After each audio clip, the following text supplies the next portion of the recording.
إن الحمد لله نحمده ونستعينه ونستغفره ونعوذ بالله من شرور أنفسنا ومن سيئات أعمالنا من يهده الله فلا مضل له ومن يضلله فلا هادي له وأشهد أن لا إله إلا الله وحده لا شريك له وأشهد أن محمدا عبده ورسوله أما بعد فإن خير الحديث كتاب الله وخير الهدي هدي محمد صلى الله عليه وسلم وشر الأمور محدثاتها وكل محدثة بدعة وكل بدعة ضلالة وكل ضلالة في النار. أعوذ بالله السميع العليم من الشيطان الرجيم. بسم الله الرحمن الرحيم. يا أيها الذين آمنوا اتقوا الله حق تقاته ولا تموتن إلا وأنتم مسلمون. يا أيها الناس اتقوا ربكم الذي خلقكم من نفس واحدة وخلق منها زوجها وبث منهما رجالا كثيرا ونساء واتقوا الله الذي تساءلون به والأرحام إن الله كان عليكم رقيبا. يا أيها الذين آمنوا اتقوا الله وقولوا قولا سديدا يصلح لكم أعمالكم ويغفر لكم ذنوبكم ومن يطع الله ورسوله فقد فاز فوزا عظيما. تمام تعریف اللہ رب العالمین ہی کے لیے لائق و زیبا ہے. وہی ہم سب کا مالک ہے، قابض ہے، رزاق ہے. درود و سلام ہو تمام انبیاء کرام پر، بالخصوص آخری نبی محمد مصطفیٰ صلی اللہ علیہ وسلم پر. محترم حاضرین جمعہ، پردہ نشین خواتین اسلام، اللہ تعالیٰ نے انسانوں کو پیدا فرمایا اس کی عبادت کے لیے، اور تاکہ انسان نیک اعمال کرے، اللہ تعالیٰ کی خوشنودی حاصل کرے، اس کی بنائی ہوئی جنت کے مستحق ہوں، برے کاموں سے بچے، اپنے آپ کو اللہ کی ناراضگی سے بچائے، جہنم سے بچے. بعض لوگ یہ سمجھتے ہیں کہ گناہ کرتے ہیں، یہ سمجھتے ہیں کہ اللہ تعالیٰ ہمیں معاف فرما دے گا، ہم پر رحم کر دے گا، کیونکہ اللہ تعالیٰ نے فرمایا کہ اللہ تعالیٰ معاف کرنے کو پسند فرماتا ہے. لیکن وہ یہ بھول جاتے ہیں جہاں اللہ تعالیٰ نے یہ فرمایا کہ اللہ معاف کرتا ہے، وہیں اللہ نے یہ بھی فرمایا کہ اللہ سخت سزا دینے والا بھی ہے. اللہ نے فرمایا غافر الذنب وقابل التوب شدید العقاب ذی الطول لا الہ الا ہو. وہ گناہوں کو معاف کرنے والا، توبہ کو قبول کرنے والا، سخت سے سخت سزا دینے والا. اللہ تعالیٰ نے سورہ مائدہ میں فرمایا اعلموا ان اللہ شدید العقاب وان اللہ غفور رحیم. لوگوں جان لو اللہ تعالیٰ سخت سزا دینے والا ہے، یقیناً اللہ تعالیٰ معاف کرنے والا، رحم کرنے والا ہے. یعنی اللہ تعالیٰ نے دونوں چیزیں بتائی کہ اللہ معاف بھی کرتا ہے، اللہ سخت سزا بھی دیتا ہے. تو لہذا ایک بندہ مومن کو اسی طرح زندگی گزارنا چاہیے، اللہ سے معافی کی امید رکھنا چاہیے، اللہ کے سزا سے ڈرتے رہنا چاہیے. یہی توبے کا یعنی اللہ تعالیٰ سے امید کا یہی مفہوم ہے. امید اللہ تعالیٰ سے بندے کو امید لگانا بھی چاہیے، امید رکھنا چاہیے کہ اللہ مجھے معاف کر دے گا. لیکن امید کے سہارے یہ نہیں کہ آپ گناہ پر گناہ کرتے چلے جائیں اور یہ کہیں کہ اللہ تعالیٰ معاف کر دے گا. یہ امید کا غلط مفہوم ہے. ایک مومن ہمیشہ نیکیوں پر نیکیاں کرتا ہے اور اللہ سے امید لگاتا ہے. نیکیوں کے ساتھ امید لگانا چاہیے، نہ کہ گناہ کے ساتھ امید لگائیں. حسن بصری رحمۃ اللہ علیہ فرماتے ہیں ان المؤمن کہ یقیناً مومن احسن الظن بربہ، اپنے رب کے ساتھ اچھی امید رکھتا ہے. فاحسن العمل، لہذا وہ عمل بھی اچھا کرتا ہے. وان الفاجر اساء الظن بربہ، ایک فاجر گنہگار بندہ اللہ سے بدظن رہتا ہے اور گناہ پر گناہ کرتا چلا جاتا ہے. تو مومن اور فاجر کے درمیان فرق بتا دیا گیا ہے. مومن اللہ سے اچھی امید رکھتا ہے اور اچھا عمل کرتا ہے، جبکہ گنہگار فاجر بندہ اللہ سے بدظن رہتا ہے اور برا عمل کرتا ہے. صحیح معنوں میں مومن بنے۔ محترم حاضرین، ایک مفہوم یہ بھی ہے، لوگ یہ سمجھتے ہیں کہ گناہ ہے، اگر ہم گناہ کرتے ہیں تو اللہ تعالیٰ چاہے تو معاف کر دے، یا ہماری نیکیاں ہمیں ہمارے گناہوں کو دھو دیں گے، ہماری نیکیاں ہمارے گناہوں پر غالب آ جائیں گی۔ یہ بھی بہت ہی بری فریب ہے، یہ دھوکہ ہے۔ یہ شیطان ہمیں پھسلاتا ہے، دھوکہ دیتا ہے کہ گناہ کو ایک معمولی حقیر جاننے لگتے ہیں۔ شیطان دل میں یہ چیز ڈال دیتا ہے کہ گناہ ہے، ہلکا ہے، معمولی ہے، وہ یہ سمجھ کر گناہ کر لیتے ہیں۔ یہ شیطان کی جانب سے فریب ہے۔ کسی بھی گناہ کو گناہ ہلکا نہیں سمجھنا چاہیے، بلکہ گناہ گناہ ہوتا ہے۔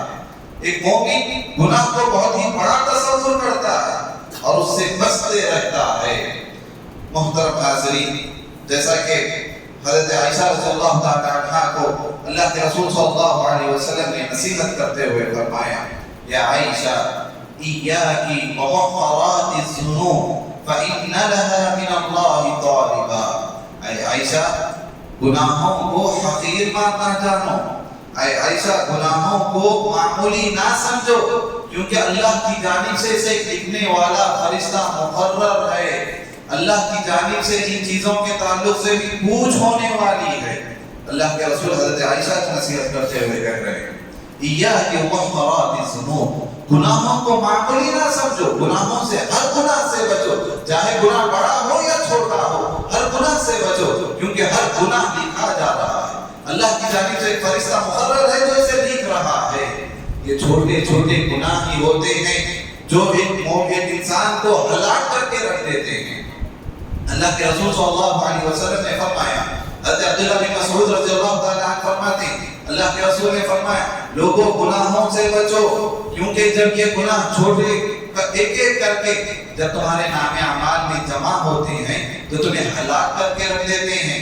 ایک ایک گناہ جب تمہارے نام اعمال میں جمع ہوتے ہیں تو تمہیں تباہ کر کے رکھ دیتے ہیں۔ پھر آپ صلی اللہ علیہ وسلم نے ایک مثال دی، ایک مسافروں کی ایک جماعت ہے، سفر پر نکلی ہے، دوران سفر میں بھوک لگ رہی ہے، پکانے کے لیے وہ لوگ آپس میں مشورہ کرتے ہیں اور لکڑیاں ڈھونڈ کر لانے کو کہا جاتا ہے۔ ہر مسافر ایک ایک لکڑی اٹھا لاتا ہے، جنگل میں سے ایک ایک لکڑی اٹھا لاتا ہے۔ جب ساری لکڑیاں ایک جگہ اکٹھا ہو جاتی ہے، اسے آگ لگائی جاتی ہے، سارے لوگوں کا کھانا بنایا جاتا ہے۔ ایک لکڑی میں اتنی طاقت نہیں کہ اسے جلا کر آپ کئی لوگوں کا کھانا پکائیں، لیکن جب ایک ایک لکڑی کر کے سارے لوگ جب جمع کرتے ہیں، ڈھیر جمع ہو جاتا ہے، اس پر آنچ لگائی جاتی ہے تو کئی لوگوں کا کھانا تیار ہو جاتا ہے۔ آپ صلی اللہ علیہ وسلم نے یہ مثال دیتے ہوئے فرمایا، اسی طرح گناہوں کی مثال ہے، تم ایک ایک کر کے حقیر سمجھتے ہوئے، معمولی سمجھتے ہوئے گناہ پر گناہ کرتے جائیں گے، لیکن یہی چھوٹے چھوٹے گناہ تمہارے زندگی میں جمع ہوتے جائیں گے، یہاں تک کہ تمہیں ہلاک کر کے رکھ دیں گے، یہاں تک کہ تمہیں برباد کر کے رکھ دیں گے۔ آپ صلی اللہ علیہ وسلم نے بہترین مثال دیتے ہوئے فرمایا، لہذا کسی بھی گناہ کو حقیر نہیں سمجھنا چاہیے، معمولی نہیں سمجھنا چاہیے۔ ہم زبان سے بسا اوقات ایسے الفاظ کہہ دیتے ہیں جسے ہم بہت ہی معمولی سمجھتے ہیں، ہم کچھ اہمیت نہیں دیتے، لیکن یہ چھوٹے چھوٹے الفاظ بھی بسا اوقات اللہ کے نزدیک بہت ہی خطرناک جرم ہوتے ہیں۔ اللہ تعالیٰ نے قرآن مجید میں سورۃ النور میں فرمایا، یہ منافقین جب حضرت عائشہ رضی اللہ تعالیٰ عنہ پر الزام لگائے، تہمت لگائے، زنا کا الزام لگایا گیا اور اسے آپس میں پروپیگنڈا کرے، پھیلائے لوگوں میں، یہاں تک کہ بعض صحابہ بھی اسی زد میں آ گئے، اسی پروپیگنڈے کی زد میں آ گئے اور ان کی بھی زبان سے اس طرح کی تہمت کے الفاظ نکلنے لگے۔ اللہ تعالیٰ نے سورۃ النور میں فرمایا، اذ تلقونه بألسنتكم وتقولون بأفواهكم ما ليس لكم به علم۔ یاد کرو جب کہ تم اپنی زبان سے وہ الزام ایک دوسرے کے سامنے کہہ رہے تھے، اپنی زبان سے وہ چیز نقل کر رہے تھے جس کا تمہیں کچھ علم نہیں، وَتَحْسَبُونَهُ هَيِّنًا، تم اسے بہت ہی معمولی سمجھ رہے تھے، وَهُوَ عِندَ اللَّهِ عَظِيمٌ، اللہ کے پاس وہ بہت بڑا گناہ ہے۔ کہ تم نے کسی ایک پاکیزہ عورت پر الزام لگایا، تم اسے معمولی سمجھ رہے تھے، ایک دوسرے سے یہ بات نقل کر رہے تھے، اللہ کے نزدیک یہ بہت بڑا گناہ ہے۔ اللہ تعالیٰ نے قرآن مجید کی مثال دیتے ہوئے فرمایا، محترم ناظرین، اسی طرح اللہ کے رسول صلی اللہ علیہ وسلم نے فرمایا، ان الرجل لا يتكلم بكلمة من سخط الله لا يرى بها بأسا فيهوي بها في نار جهنم 70 خريفا۔ ایک آدمی اپنی زبان سے جملہ نکالتا ہے، ایک کلمہ نکالتا ہے، حالانکہ وہ بہت ہی معمولی سے سمجھتا ہے، اسی ایک کلمے کی وجہ سے اللہ تعالیٰ اسے جہنم میں 70 سال کی مسافت تک ڈال دے گا، جسے تو بہت ہی معمولی سمجھ رہے ہیں۔ معلوم نہیں کون سا جملہ کس طرح سے ادا ہو جائے، سامنے والے کو کیا تکلیف ہو، اللہ تعالیٰ اس چیز کو کتنی اہمیت دے رہا ہو، اللہ تعالیٰ اس چیز سے کتنا ناراض ہو رہا ہو، ہمیں اس کا اندازہ نہیں۔ لہذا جب بھی کہو اپنی زبان کو سنبھال کر کہو، دونوں اس کے بعد جملے کہو، بہت ہی معمولی جملے اللہ تعالیٰ نے قرآن مجید میں یہ چیز فرمائی، اس طرح وَتَحْسَبُونَهُ هَيِّنًا، تو بہت ہی معمولی سمجھ کر یہ الزام پھیلا رہے تھے، اللہ کے نزدیک بہت ہی بڑا گناہ ہے۔ اللہ کے رسول نے بھی یہی فرمایا، ایک کلمہ تم اپنی زبان سے نکالتے ہو، اس ایک کلمے کی وجہ سے اللہ تعالیٰ تمہیں جہنم میں 70 سال کی مسافت تک تمہیں ڈال دے گا۔ ہم لوگ ہنسی مذاق میں جب آپس میں دوستانہ ہوتا ہے یا کوئی زیادہ یادی رہتی ہے، ہم ہنسی مذاق میں کچھ جملے کہہ دیتے ہیں، ہنسی مذاق میں سامنے والے کی کچھ عیب بیان کر دیتے ہیں، ہم بہت ہی معمولی سمجھتے ہیں، لیکن یہ بھی بہت بڑا جرم ہے۔ حضرت عائشہ رضی اللہ تعالی عنہ ایک موقع پر حضرت صفیہ رضی اللہ تعالی عنہ کے تعلق سے کہا، حسبک صفیہ کذا و کذا، کہ صفیہ ایسی ہیں، یعنی بس طاقت ہے، اس طرح انہوں نے اشارہ کیا، گٹی ہیں، بس طاقت ہے، یہ اشارہ انہوں نے اپنی جملوں میں کہا۔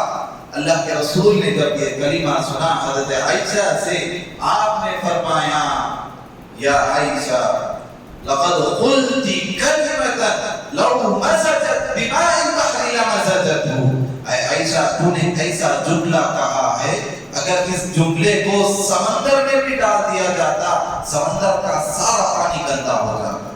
یہ ایک جملہ جو تو نے یہ کہا کہ وہ بس طاقت ہیں، یہ ایک جملے کے تعلق سے اللہ کے رسول کہہ رہے ہیں، اگر یہ ایک جملے کو سمندر جیسے اس زیادہ پانی میں بھی ڈال دیا جاتا، سارا سمندر کا پانی گندلا ہو جاتا، گندا ہو جاتا۔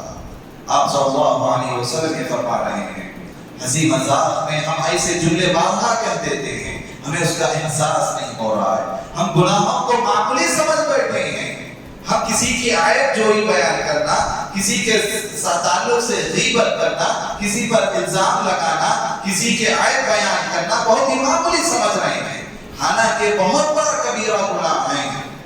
اللہ تعالیٰ نے قرآن مجید میں بھی یہ چیز فرمائی کہ تم ایسی چیزوں سے بچو۔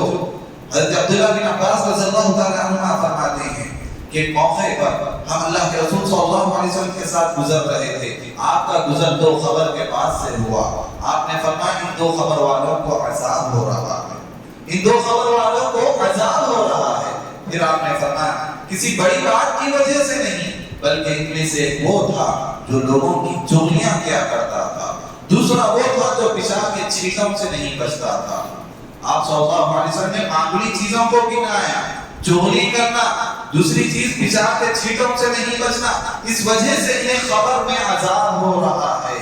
آپ صلی اللہ علیہ وسلم نے یہ چیز فرمائی۔ محترم حاضرین، اسی طرح ہم سمجھتے ہیں کہ انسانوں کے تعلق سے ہم ہمدردی رکھتے ہیں، ان کے ساتھ اچھے معاملات کرتے ہیں، لیکن جانوروں کے ساتھ ہمدردی کا جذبہ بہت کم پایا جاتا ہے۔ بے زبان جانوروں کے ساتھ ہمدردی کا جذبہ بہت کم ہوتا ہے، لیکن کبھی کبھار ایسا ہوتا ہے بے زبان جانوروں کے ساتھ تمہاری جو حرکت ہوتی ہے، تمہارا جو ظلم ان کے ساتھ ہوتا ہے، اس وجہ سے بھی تم جہنم رسید کر دیے جا سکتے ہو۔ اللہ کے رسول صلی اللہ علیہ وسلم نے ایک مثال دی، بنو اسرائیل میں ایک عابدہ عورت تھی، عبادت کرنے والی، بہت زیادہ عبادت کرنے والی۔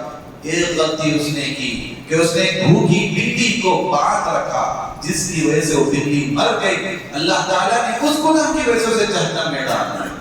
عبادت کرنے والی عابدہ، بہت زیادہ عبادت کرنے والی بے زبان جانور کے ساتھ یہ اس نے حرکت کی، بھوکی بلی کو اس نے باندھا جس کی وجہ سے وہ مر گئی، اللہ نے اسی وجہ سے اسے جہنم رسید کر دیا، جسے ہم بہت ہی معمولی سمجھتے ہیں۔ بے جانوروں کے ساتھ ہمدردی نہ کرنا یا انسانوں کے ساتھ خیرخواہی کا معاملہ نہ کرنا، ان کے ساتھ ایسے جملے کسنا جو ان کے لیے نازیبا ہوتے ہیں۔ قیامت کے دن جب لوگ اپنے گناہوں کی وجہ سے پسینے میں شرابور ہوں گے، سورج بالکل خلیل کر دیا جائے گا، لوگ گناہوں کی وجہ سے پسینے میں ہوں گے، کوئی ٹخنوں تک، کوئی گھٹنوں تک، کوئی کمر تک کسی کو پسینے کی لگام ڈالی جائے گی۔ اللہ کے رسول نے اس وقت فرمایا، منہ کی جانب اشارہ کرتا، اپنی زبان کی جانب اشارہ کرتے ہوئے فرمایا، انہیں جو پسینے کی جو لگام لگائی جائے گی ان کے منہ کی وجہ سے، ان کی زبان کی وجہ سے، کہ زبان سے انہوں نے ایسے کلمات کہے جس کی وجہ سے آج وہ گناہوں میں پسینے میں شرابور ہوں گے۔ یہ اللہ کے رسول نے زبان پکڑ کر فرمایا، اسے بچا کر رکھو، یہی وہ چیز ہے جو تمہیں اوندھے منہ کے بل جہنم رسید کر آئے گی، جسے تم بہت ہی معمولی سمجھ کر استعمال کرتے ہو۔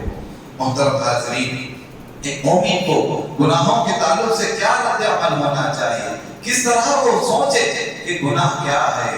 ایک مومن بندہ کسی بھی گناہ کو معمولی نہیں سمجھتا، حقیر نہیں جانتا، بلکہ وہ سمجھتا ہے کہ گناہ گناہ ہے، اللہ تعالیٰ اس سے ناراض ہوتا ہے، اللہ تعالیٰ مجھے اس پر سزا دے سکتا ہے، میں جو گناہ کر رہا ہوں بچے کہ وہ گناہ چھوٹا کیوں نہ ہو، لیکن جس ذات کی نافرمانی میں کر رہا ہوں وہ ذات بہت ہی بلند ہے، بہت ہی عظیم ہے وہ ذات۔ حضرت بلال کہتے تھے، لا یرا، تم یہ نہ دیکھو کہ گناہ کتنا چھوٹا ہے، بلکہ یہ دیکھو کہ جس ذات کی تم نافرمانی کر رہے ہو وہ ذات کتنی بڑی ہے، وہ ذات کی اس کی شان کیا ہے، تمہاری یہ فکر ہونی چاہیے۔ اللہ تعالیٰ کی شان، اللہ تعالیٰ کی ذات، اس کی عظمت پر تمہیں غور کرنا چاہیے، یہ نہیں کہ گناہ پر تمہاری نظر ہو۔ یہ اللہ کے رسول صلی اللہ علیہ وسلم صحابہ کرام کو بھی یہی چیز سکھاتے تھے۔ حضرت عبداللہ بن مسعود رضی اللہ تعالیٰ عنہ فرماتے ہیں، ان المؤمن يرى ذنوبه كأنه قاعد تحت جبل يخاف أن يقع عليه وإن الفاجر يرى ذنوبه كذباب مر على أنفه فقال بهكذا۔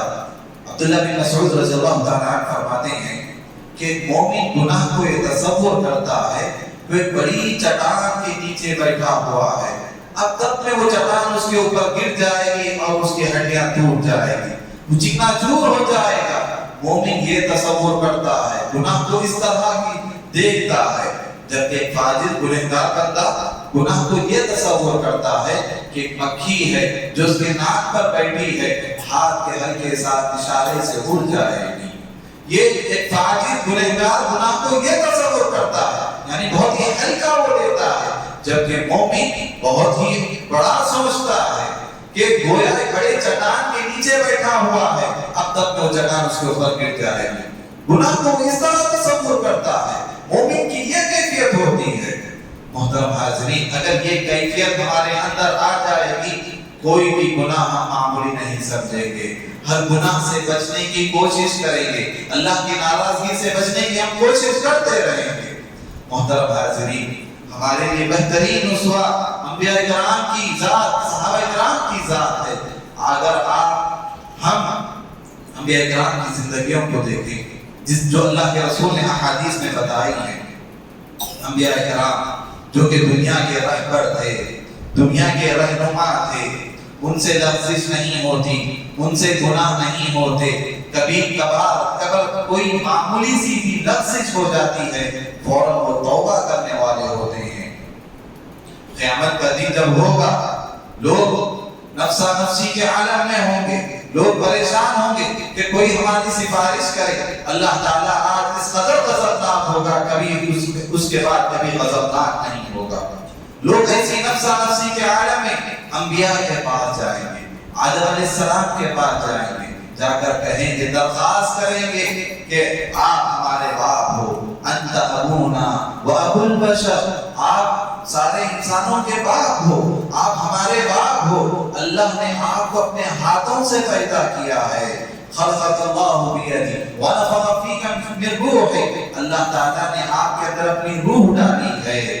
لوگ اس طرح آدم علیہ السلام سے کہیں گے آپ ہمارے باپ ہو، اللہ نے آپ کو اپنے ہاتھوں سے بنایا ہے، آپ کے اندر روح پھونکی ہے، فرشتوں کو حکم دیا ہے، فرشتوں نے آپ کو سجدہ کیا ہے، لہذا ہماری حالت آپ دیکھ رہے ہو، ہمارے حق میں سفارش کرو، اللہ کے پاس جا کر سفارش کرو۔ آدم علیہ السلام اس وقت کہیں گے یقیناً آج میرا رب اس قدر غضبناک ہے جو کبھی نہ پہلے ہوا تھا نہ بعد میں ہوگا۔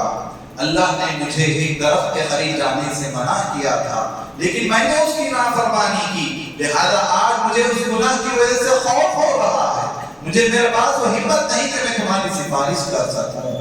جاؤ تو نوح کے پاس جاؤ۔ لوگ نوح کے پاس جائیں گے، لوگ پھر اس کے بعد نوح علیہ السلام بھی معذرت کر دیں گے، ابراہیم کے پاس جائیں گے، وہ بھی معذرت کریں گے، پھر اسی طرح سارے انبیاء موسیٰ عیسیٰ علیہ السلام تمام انبیاء کرام کے پاس لوگ جائیں گے، سفارش کی درخواست کریں گے، اللہ کے پاس ہماری سفارش کرو، تمام لوگ انکار کر دیں گے۔ حالانکہ انبیاء ہیں، اللہ تعالیٰ نے ان کی غلطیوں کو معاف فرما دیا ہے، اللہ نے انہیں نیک لوگوں میں شمار کیا ہے، اللہ کے ہاں ان کا بڑا مقام و مرتبہ ہے۔ جب ان کی یہ کیفیت ہے، جب ان کی یہ حالت ہے تو ہمیں اپنے آپ پر غور کرنا چاہیے کہ ہم کتنے بڑے بڑے گناہ کرتے ہیں، ہمیں اس چیز کا احساس نہیں ہو رہا ہے۔ اللہ تعالیٰ نے آدم علیہ السلام کے متعلق فرمایا وَعَصَىٰ آدَمَ رَبَّهُ فَغَوَىٰ ثُمَّ اجْتَبَاهُ رَبُّهُ فَتَابَ عَلَيْهِ وَهَدَىٰ۔ آدم نے اپنے رب کی نافرمانی کی، وہ بھٹک چکا، پھر اللہ نے اسے چن لیا، ہم نے اس سے توبہ کی، ہم نے اس کی توبہ کو قبول کیا، اللہ نے ان کی توبہ کو قبول کیا، ان کی غلطی کی سزا دی بھی گئی، انہیں جنت سے نکالا گیا، انہیں دنیا میں بھیجا گیا، پھر انہیں نیک لوگوں کو شمار کیا گیا، لیکن ان تمام چیزوں کے باوجود وہ معذرت کر رہے ہیں، اعتذار کر رہے ہیں کہ میں تمہاری سفارش نہیں کر سکتا۔ تو ہمیں اپنی چیز کا، ہم اپنے آپ کا جائزہ لیں کہ ہم کیا ہیں، ہم گناہوں کا پتلا ہیں، ہم گناہ پر گناہ کر رہے ہیں، ہمیں احساس نہیں ہو رہا ہے، ہم کبیرہ گناہوں کو بھی معمولی سمجھ رہے ہیں، بہت ہی چھوٹا سمجھ رہے ہیں، ہم گناہ پر گناہ کرتے چلے جا رہے ہیں۔ صحابہ کرام کی کیفیت دیکھیے، یہ حضرت عمر رضی اللہ تعالیٰ عنہ ہیں، جب مرنے کے قریب وقت ہوتا ہے، ایک صحابی ان کے پاس آتے ہیں، کہتے ہیں، انہیں خوشخبری دیتے ہیں، انہیں تسلی دیتے ہیں، آپ کو گھبرانے کی ضرورت نہیں، آپ خلیفہ ثانی ہیں، آپ سابقین اولین ہیں، آپ کا شمار صحابہ میں سے ہوتا ہے، اللہ کے رسول نے دنیا میں آپ کو جنت کی بشارت سنائی، سب سے بڑی چیز آپ کو شہادت کا رتبہ مل رہا ہے کہ عمر رضی اللہ تعالیٰ عنہ تمام چیزیں سنتے ہیں، کہتے ہیں اے میرے بھتیجے، اللہ تعالیٰ مجھے میرے نیک اعمال کا بدلہ دے یا نہ دے، میرے لیے یہ نہیں، میرے لیے تو صرف اتنا ہے کہ اللہ تعالیٰ میرے گناہوں پر میری گرفت نہ کرے، میری لفظوں پر میری گرفت نہ کرے، میرے لیے صرف اتنا کافی ہے۔ حضرت عمر رضی اللہ تعالیٰ عنہ ایسا جملہ کہہ رہے ہیں۔ حضرت حنظلہ رضی اللہ تعالیٰ عنہ ایک موقع پر باہر نکل جاتے ہیں، راستے میں کہتے ہیں نافق حنظلہ، نافق حنظلہ، حنظلہ منافق ہو گیا، حنظلہ منافق ہو گیا۔ حضرت ابوبکر رضی اللہ تعالیٰ عنہ کی ملاقات ہوتی ہے، حضرت ابوبکر پوچھتے ہیں حنظلہ تمہیں کیا ہو گیا ہے، تم اس طرح کیوں کہہ رہے ہو کہ حنظلہ منافق ہو گیا؟